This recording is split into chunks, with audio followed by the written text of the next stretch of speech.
It was supposed to be a celebration, not a war zone. I had just placed the last pepperoni pizza box on the table, the smell of melted cheese and garlic mingling with the faint scent of lemon cleaner. Celia was laughing in the kitchen, her arm draped casually around her sister Nora's shoulder. The two of them sharing some wine. Mateo darted through the living room in his Spider-Man socks, clutching his Lego trophy like it was made of diamonds. Illa was setting up her robotics display next to the TV, proudly talking through her project with her cousins like a tiny professor. She placed second in the regional robotics competition out of 30 schools. I could barely contain how proud I was. This was her day, their day. Our day. The house buzzed with conversation, camera shutters, clinking glasses, the occasional burst of laughter. Then.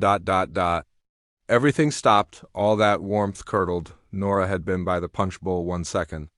The next, she was striding toward me with tight shoulders and a look on her face I'd seen only once, at Celia's bridal shower. When someone brought up her ex. Her voice sliced through the chatter like a blade. "You're not even a real father. You just adopted them." The room froze. The clinking stopped. The buzz went flat. Before I could blink, her hand came across my face, a sharp, open palm slap. It landed with a sickening crack. Not just against skin, but against everything we'd built. My head tilted slightly from the impact. And for a brief moment, all I could hear was the ringing in my ears.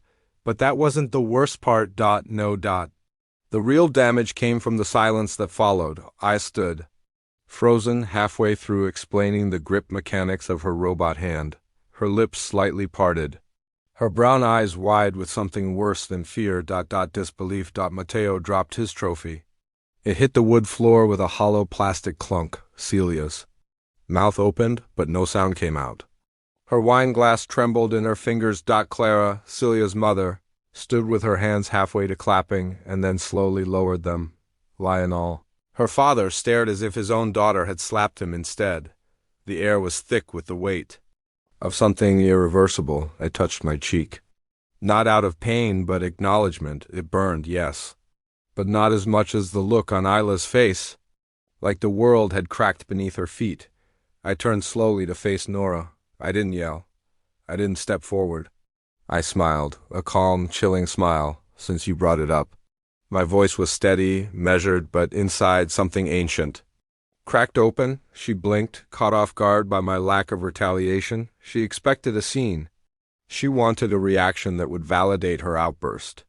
But I wasn't going to give her that satisfaction. My smile grew smaller, but deeper, like a man who had just opened a door to a room full of answers. People shifted uncomfortably. Celia finally set her glass down and stepped forward, whispering my name like she wasn't sure whether to pull me back or stand beside me.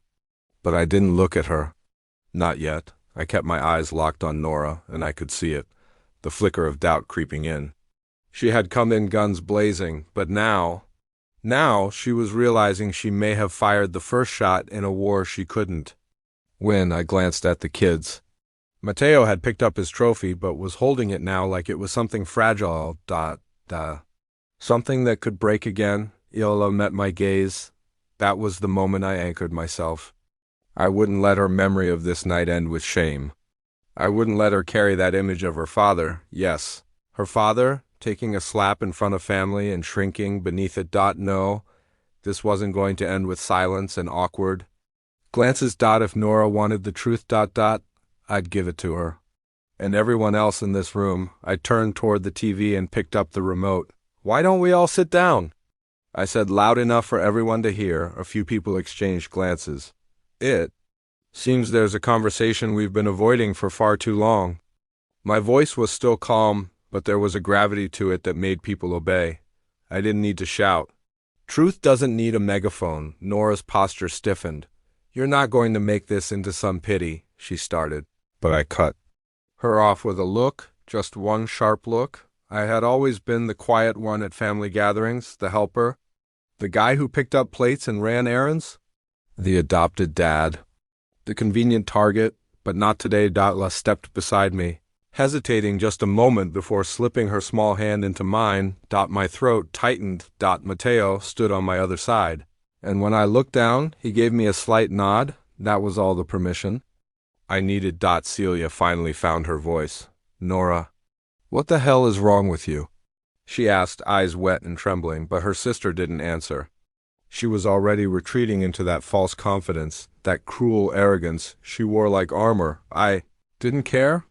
I'd spent too long letting her slither by on passive aggression and fake concern.